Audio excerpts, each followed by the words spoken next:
খেতে কার না ভালো লাগে? আচ্ছা ঝটপট কমেন্ট করে বলো তো মিয়ামোর ভালো লাগে না মন জিনিস ভালো লাগে? আমার কিন্তু অলওয়েজ মিয়ামোরের কেক ভালো লাগে। আর এই কেকটা আমার সবথেকে বেশি পছন্দের।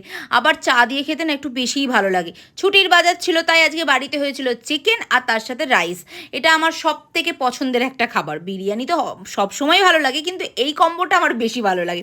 তারপর সন্ধ্যেবেলা আমাদের এই জগাইমাথায় আমাদের হচ্ছে অনুমেঘা আর ইনায়াকে নিয়ে আমরা একটু বেরিয়েছিলাম। আমাদের একটু কেনাকাটা করার ছিল। দেখেছো রাস্তায় কেমন করে হাঁটছে দুজনে? যত ঝগড়া তত ভাব। তারপর এখানে পায়েল পড়ে গেছে টেনশনে, মুখ লোকাচ্ছে কেন আমি বুঝতে পারছি না। ইনায়া কি করেছে জানো, লামিয়ার ফোন থেকে এই যে পুরো সেটটা দেখতে পাচ্ছ অর্ডার দিয়ে দিয়েছিল। লামিয়া নিজেই জানে না। বাড়িতে ডেলিভারি বয় এসে বলছে পার্সেল এসছে। লামিয়া ভাবছে আমি কি অর্ডার দিলাম, তারপরে দেখছি যে এই জিনিসগুলো। তো যাই হোক এগুলো দেখলাম, কি বলবো আর, এগুলো নিয়ে যে কি করবে জানি না। এক গাদা পেন ছিল, এতে পেন্সিল ছিল। তারপর তহসিন এখানে মোমো নিয়েছিল, আমরা মোমো খেলাম সবাই মিলে। আর আজকে আমার মাকে না খুব সুন্দর লাগছিল এই চুড়িদারটা পরে। অবশ্যই কমেন্ট করে জানাবে তো মাকে কেমন